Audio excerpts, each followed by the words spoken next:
Good morning. I didn't go inside to go get the microphone, so I don't know if people will actually be able to hear me. Um, if you're watching this and you can't hear me, just leave a little comment saying, I can hear you. If you're watching this and you can't hear me, leave a little comment that says, I can't hear you. I'm up. It's not early. It's like 7:30 already.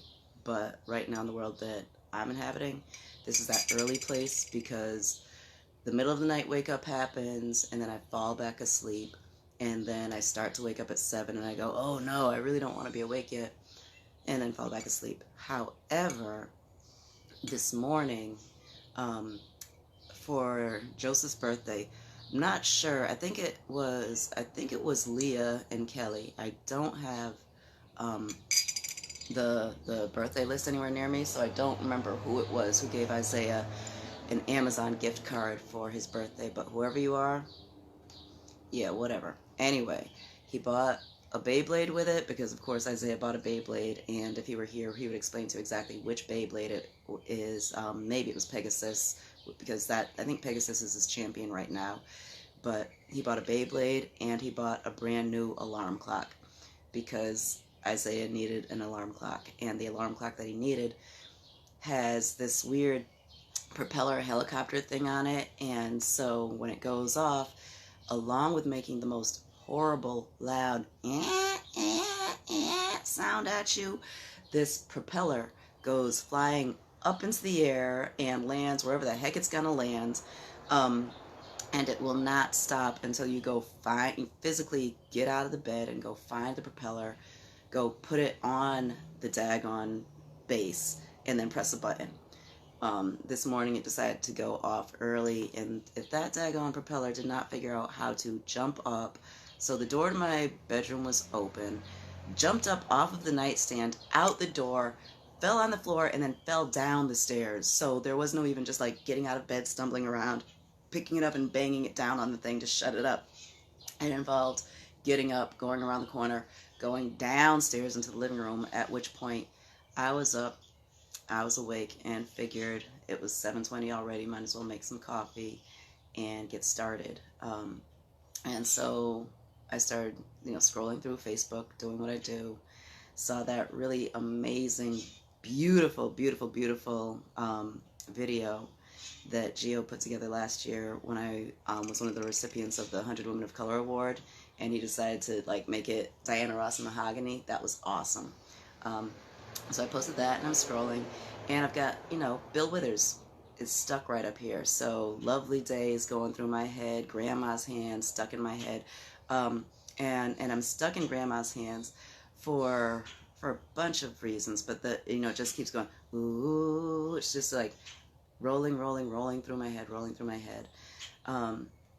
And I was thinking about all the memories I've got of that song and the memories I've got of human beings of the song.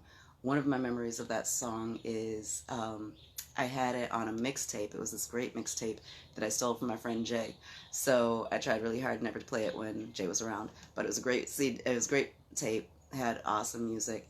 And that tape was in my car for a whole bunch of wonderful runs, a whole bunch of wonderful rides, a whole bunch of ridiculous stories that if I were to share, you would know I was making them up. So why bother sharing them, right?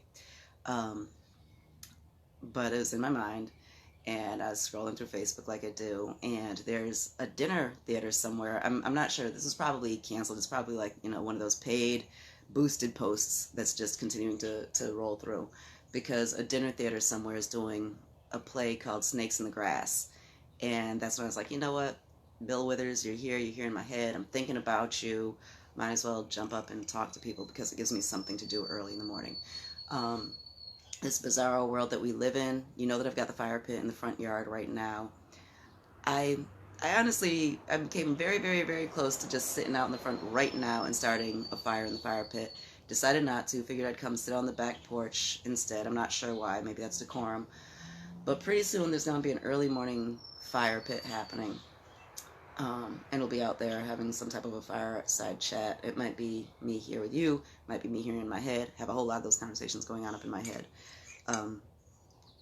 But Bill Withers died early this week, and it was a blow.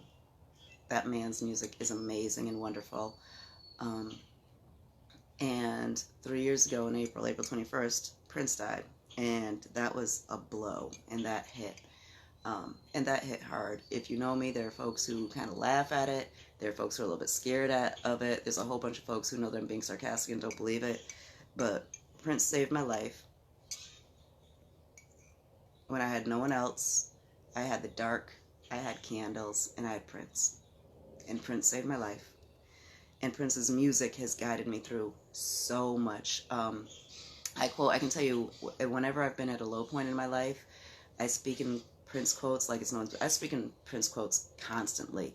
I definitely speak in Prince rhetoric constantly. But when I'm at my lowest, I find myself speaking in Prince quotes that I didn't even realize I was speaking in. You know, I'm quoting mountains, I'm quoting the beautiful ones, I'm quoting rainbow children. I'm all over the place doing all the stuff. And when he passed, it was a blow. And I wondered, so the folks who were in the space that I was in when I got the news, I really wonder how their perception of me changed at that moment. There we were. I was in a meeting in someone's home, and there was a white foster mother who had all of the love in her heart and was incredibly ignorant on the lived experiences of people who were not like her. And there was this young Haitian gay teenager who the state of Connecticut thought should live in her house with her, without any type of cultural competency, cultural humility training, any type of information on who they were. And this kid was ready to blow. He had no desire to stay there. He'd blown out a couple times. And we were having the meeting to determine how we could keep him in that home. And that's exactly where I was, because it was one of those places where out of the frying pan into the fire. Okay, this woman's got some rules that do not jive with you. This woman has some understandings of how people should live their lives that in no way line up with your understandings of how people should live their lives. However, if this one doesn't work, it's going to be really ugly. Believe me, I know where you're going. If this doesn't work, I know where you're going. You want to be here. You want to deal with this nonsense. And we had a wonderful meeting where I was able to bring everyone's fears and concerns and beauty and love and some ridiculousness into the room and create a place where they trusted me, but I was the outsider. I wasn't important. They were able to trust each other to get to a place of understanding that there's work that had to be done in order for them to live together, but that they were committed to doing the work that had to be done to live together. So that was beautiful and wonderful. And the meeting happened. As the meeting was happening, I'm feeling my bag, and my bag is just buzzing, buzzing, buzzing.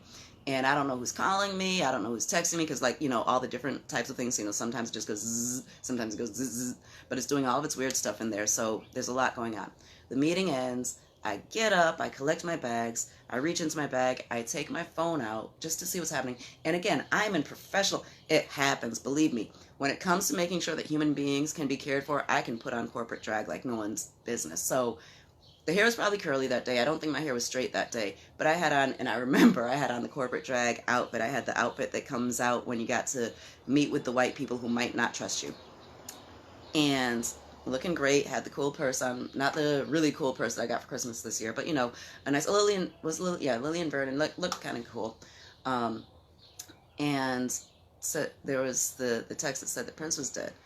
And I literally collapsed into the door frame, hollered, no, that guttural, no, and just started weeping. And it took probably at least, 15 seconds, which is not a long time, but 15 seconds is a long time when you've collapsed and you are weeping in a stranger's doorway. But I collapsed and wept. And finally was able to say, Prince died.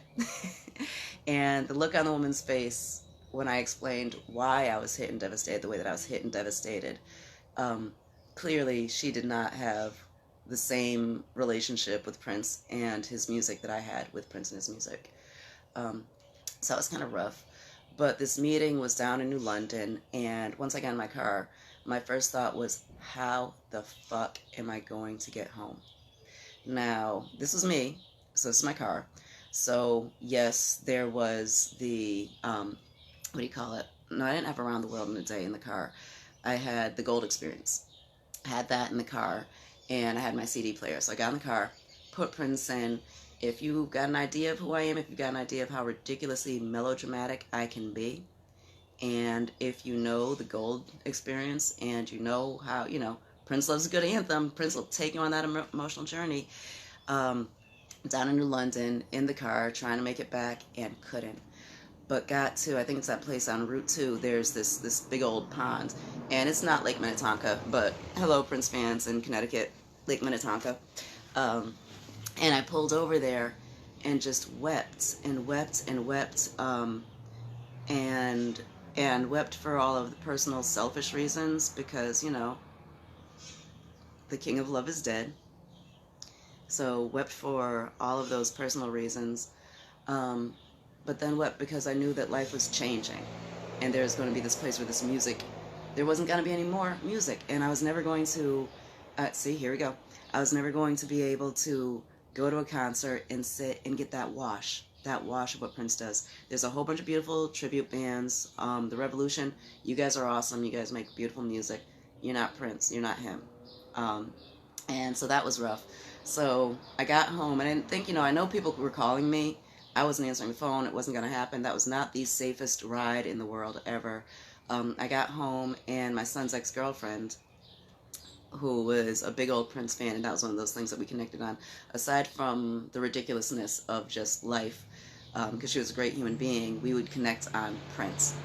And that day, she made it over to the house, and I was, going through Prince, and so I was playing, I had the VHSs out, so I was playing, I had my Get Off VHS, I was playing that Bryant Gumbel. Remember when Bryant Gumbel retired, and Prince showed up in his Prince showed up as Prince, and then Prince decided to go into the back room and put on his Bryant Gumbel drag, and then came out and performed his Bryant Gumbel. That was amazing, and Bryant Gumbel, for all the Bryant Gumbel, watching him sing along to Raspberry Beret because he knew all the words, and looking at his eyes, and there was this child staring at his idol, and just Prince was singing to him. It was beautiful. It was wonderful. So I'm playing the VHSs. I've got my old concert books out. I've got the very first Prince concert that I went to. I'm not a 1999 person, Hartford people. Purple Rain was my first concert, but I've got my Purple Rain concert book out, and I'm going through it and weeping and loving it. And get to that place where there's the quote from Around the World in a Day in there, and all of a sudden found out Casey didn't know Around the World in a Day, and we played the album. And here I was with this Prince fan, and I was sharing new Prince beautiful music that she didn't know. And that happened for a whole lot of folks. After he passed, there's we used to laugh, whatever. I think sometimes folks still do laugh. They're the Purple Rain Prince fans, and I would say that Purple Rain was the shit. He gave us Purple Rain. The entire world jumped onto Purple Rain. It was a great time. And then what did he give us? He decided to give us Around the World in a Day. How do you separate, was it the chaff from the wheat? There you go. And so that one, a whole bunch of folks dropped off. Prince has been around forever. Amazing music that a whole bunch of folks had never heard of. Beautiful human past, and then people were listening to the music, and it was great. Bill Withers wrote one of the soundtracks to Life is, hey, beautiful. Life is a Musical. Oh, you're not my kid. I thought you were Isaiah. Oh. The top one. I think I do. We're friends. Am I one of his mutual friends? No. Where's? Oh, but I didn't mean to get into Carmen. Go there. Pull his face up big time. I think I know. I think that's a dancer from 860.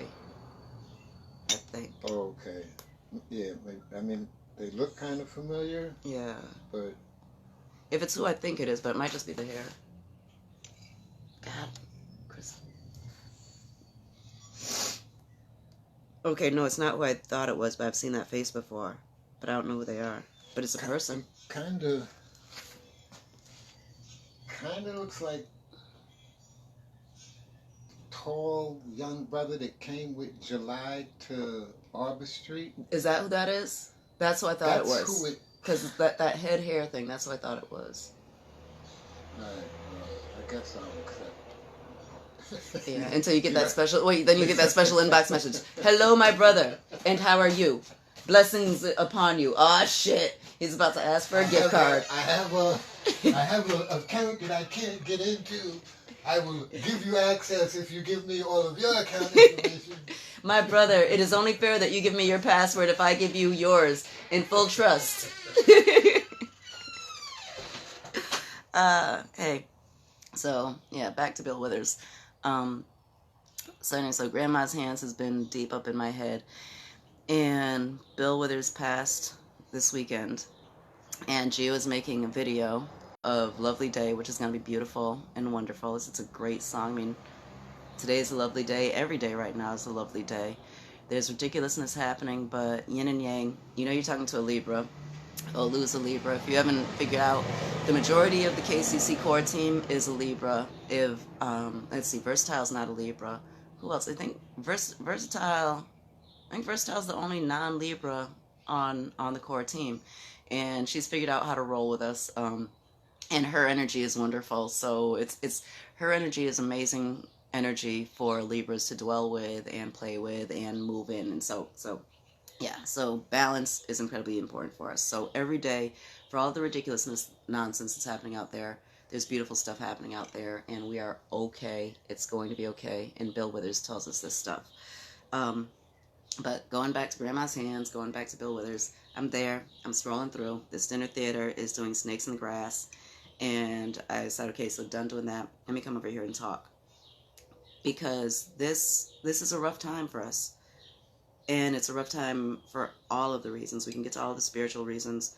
This is April. As you know, I've cobbled together my own special spirituality, and April carries a lot of significance. As soon as I got on my phone this morning, I checked weather and went to go see if snow was anywhere in the forecast, because every April I'm looking for that day of snow. We just had supermoon. We just had the full moon in Libra, which was a powerful moon. This moon carried the potential for a lot of conflict. It was definitely a revealing moon, that's where we need to be right now, like the great revealing. We've been in the great revealing since 2012. That was a little bit dangerous. I just started to share a little bit of my truth. You know that, like, there's the kernel of truth, and there's that, then you get to that mustard seed, then you get into the nucleus of the mustard seed. Yeah. But we've been in the great revealing since 2012, and everything that's happening is just going to contribute to that more and more and more.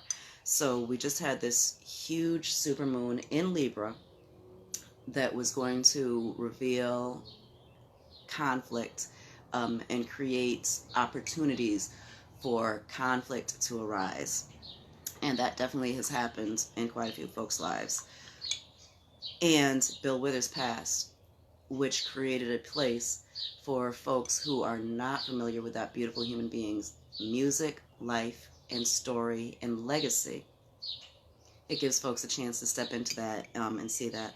A few years ago, there was this huge Bill Withers tribute at Carnegie Hall, and my oldest son was living in New York at the time, and he wasn't on the gig, but a couple of his friends were on the gig, so he got to be there. I'm sorry, did I say Carnegie Hall? I'm pretty sure that was the Lincoln Center one. Lincoln Center, Carnegie Hall, not exactly sure.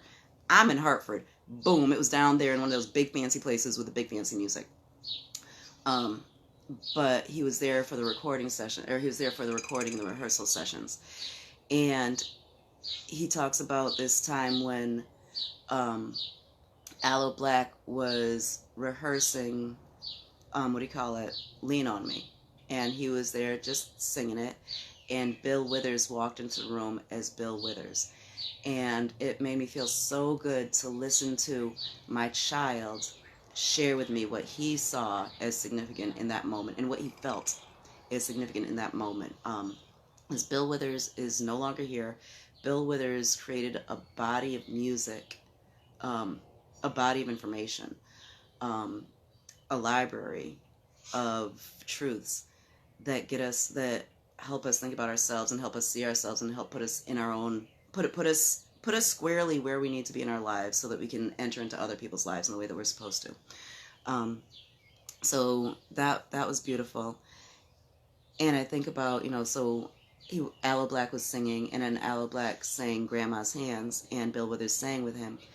And that one touched me. I think I was on Geo's page, I think, and we were doing that conversation back and forth about Aloe Black and, well, about Bill Withers and how much I love Aloe Black. So I'd posted a piece of the tribute that had Aloe Black singing Bill Withers and talking about Bill Withers, and shared that when Aloe Black, when his song Mama Hold My Hand came out, it's, you know how, like, when you first start writing poetry, like, so if anyone still has their poetry books from when they were 12, 13, 14, when they first started writing poetry, you can see who your influences were. So if you were reading Maya Angelou, your poetry sounded like Maya Angelou until you found James Baldwin, and then your poetry read like James Baldwin, and then you found Lorraine Hansberry, and oh wait, I'm talking about myself, but still, yeah.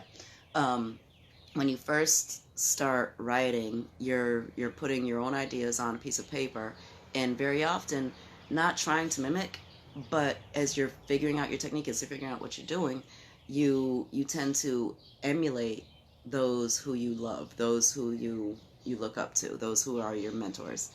And so Aloe Black, I love that man's voice. Okay, just love his voice. Um, I love the stories that he tells in his songs. And Mama Hold My Hand let me know that he revered Bill Withers in the way that someone with that voice who sings that music in the way that he sings it could and should and will gain and grow from that. So we're talking a little bit about that. And that's where we are right now. So Bill Withers is gone, but a whole bunch of folks can find his music and jump into his music. And Geo, hurry up and make that video. I really, really, really want to see what your interpretation of Lovely Day looks like. And if you could figure out, so Geo asked everyone to sing the refrain, right? And Isaiah and I, that was the day that we went looking for farmers markets, or no, looking for farm stands where we didn't have to touch human beings. Like that was the goal for the day. We found when we got there, they had like nothing left, because I guess everyone in Connecticut was looking for the farm stand where you didn't have to touch anyone that day. But we did that, and then we went to the waterfront, we went to the riverfront with the idea that we were going to make our video for Geo, but of course, mine is scattered right now, so I didn't bring my tripod. So we made a very, very, very short video of this tone-deaf voice singing Lovely Day, because of course I love singers, of course I love music. I have no ability to open my mouth and sing in a way that is pleasing to anyone other than me in the shower and my children. That's beautiful.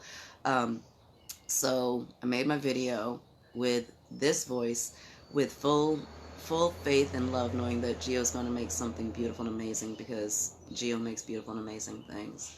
So I'm up early, running off at the mouth, missing Prince. Maybe we'll find the answer to all the April snow. And really, this is rambling, and there's a few folks who, this is that place, a few folks who I'm not going to call you out, but you're going through it right now. And you're going through it because you're supposed to go through it right now. And I don't know why. There are those folks who, there are the people who you call because you know that they will rub your back and kiss your forehead and say, don't worry, baby, it's going to be okay. I got you. It's going to be okay. And I can get there, but that's not where I start. So, Are you on camera? I'm on camera. What's up?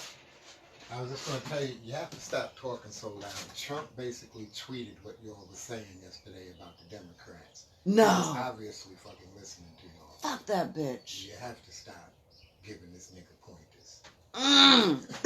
Damn. Yo. Oh, Donald Trump, really? You're here for a reason, but damn. You know? That's when I get selfish. That's when I get ridiculously selfish. Like, it would have been cool to have been born 20 years before. Yeah, but we're here right now. This is our time. And Donald Trump is a part of our reality. And Donald Trump is an important piece of our reality that we've got to dwell with in whatever ways we need to see that and deal with it. And deal through it, deal over it, deal around it. Can't go through it, can't go over it. Got to, yeah, whatever. We'll figure it out. But when my humans reach out to me, It's because we're all in that place. That's, I keep talking about the chaos. I keep talking about the neutral zone. That's the place. That's my wheelhouse. That's where I can figure it out. And right now, there's a lot of shit happening that doesn't make sense. There are human beings who are filled with love for each other, and that love is being misinterpreted, and that love is being bastardized, and that love, for whatever reason, isn't able to be conveyed right now. And when we get to those places, like you've got stuff going on that you can handle, I've got advice. I will tell you, you need to do this, you need to do that, you need to do that. And then there's some times when you got to just step back and say, this is what it is. It makes no sense whatsoever. But you know what? We are mere mortals. That's all we are. We are human beings having a human experience. I believe in this larger connection. And when we're on this spiritual plane, when we're on this physical plane, we've got these bodies, these beautiful and amazing bodies that can do some stuff, but are limiting as hell. And there are certain things that we can do because we've got these bodies, and many things that we can't do and can't grasp because we are in these bodies. But our swells dwell here and here. And the stuff that's happening right now is affecting our souls so that our souls can go on and do the work that they're supposed to do. Former long-haired hippie boy who I love so dearly, this shit sucks. This shit is not fair. This shit isn't cool. This shit, I can only imagine how physically hurt you are right now. How much physical pain you feel in your heart, in your soul, along with everything else that's happening. And you can't care for everyone. Right now, you can't. You physically can't. You should. You're right. You should. This is your responsibility, and you can't. So that's where you need to be right now. What's the lesson in there? I don't know. There's some lesson, but this is that beautiful place where we are mere mortals. It is not up to us to understand exactly why. It's up to us to figure out how to move through. And it's not fair, and it's not okay. I was talking to this woman, Anne, yesterday, and we were discussing Joanne's passing. And I went to the place of, it's not fair. And life isn't fair. And right now, there's a whole lot of not fair happening. And I think in some ways I'm going to pull that on as my mantra, meaning we can't change it. Just because something isn't fair, we don't live in a world where equity is built into our interactions. We don't live in a world where equality is built into our actions. So a lot of not fair is happening, and a lot of not fair is going to continue happening. And this is what we're going to have to deal with and move through. And when we get out on the other side, and when I say that, when I say get out on the other side, I mean when this current crisis kind of like peters out, because there's not going to be a hard end. It's going to kind of... but when this current crisis is on its way out, we'll be able to step into whatever our new light is and get an idea of who we are, where we are, and what that's supposed to look like. But we'll never have the ultimate understanding of why all of this happened and all this is happening in our lifetimes, because you're only human. Who the fuck do you think you are if you believe that you've got the capacity to understand all this shit? I think yesterday I talked about, or I shared that I'm not a Christian. I just love all these stories. And, beautiful pastor woman asked me right there, so what does that mean? A couple people inboxed me, what does that mean? I know a whole bunch of people just rolled their eyes with that nonsense. But the words of this, the words of the Bible, a lot of them are pretty daggone awesome. The Old Testament's a whole lot of fun to get into. But I'm constantly amazed at folks who share these words of faith and share these words of being one in the number and all this other stuff, and then step out as if somehow they've got this authority and this knowledge and this great knowledge, which, dude, if your God is omnipotent and all-powerful and all-seeing and all-knowing and, it like holds this ultimate truth, and you are just a mere creation that he created on this earth to worship him, how the fuck do you think you know everything? Who the fuck do you think you are to believe for half a goddamn second that you are the authority on why we are here, what we're supposed to do here, and what that means? You don't know shit. Us as human beings, as individual human beings, we are, I would say we're ants, but check out ants, and ants in many ways have it all over us. But we are here, we are spiritual beings who are connected to every other being here. However, while we are here, those connections aren't as strong as they could possibly be. So therefore, we have a limited understanding. God, spirit, universe, collective consciousness, whatever you want to call it, that's where the ultimate truth is. We are mere players. Our job is to play our role. Hopefully get it right during this lifetime so that things can advance in the ways that they're supposed to advance. But Prince died in April 21st. Bill Withers died in April. Those people gave us songbooks. Those people gave us music that's important for this time. So get into it and enjoy it. 420 is coming up. Folks love 420. There's a whole bunch of ideas on why 420 is 420, why we celebrate 420 in the ways that we celebrate 420. One of the things that I've made up in my head is that weed is amazing, right? Weed does all kinds of stuff. Medical marijuana does a lot of great stuff too. And weed can also be a beautiful escape and can help us in some ways numb the pain just a little bit. And you're speaking to someone, or you're listening to someone here who loves all of the benefits of marijuana. But weed can be that wonderful numbing agent that can help you not see what's actually happening in front of you. Y'all know that April 20th is Hitler's birthday, right? Maybe this year when we celebrate 420 and we think about what we're in right now and how we got here, we can spend a little bit of time thinking about what came before us and how they got there and how they got through it and how they got out of it, and maybe also how they didn't get out of it and how that has contributed to some of where we are today. And this is where I go to those places where people become very uncomfortable. So I'm not going to go into discussions of Nazis in Oklahoma and Nazis in Argentina and Nazis in Southern California. And yeah, it's April. We're in the middle of it. Forecast doesn't say it's going to snow, but you might want to listen to some Prince and you might want to listen to some Bill Withers, and have a great day.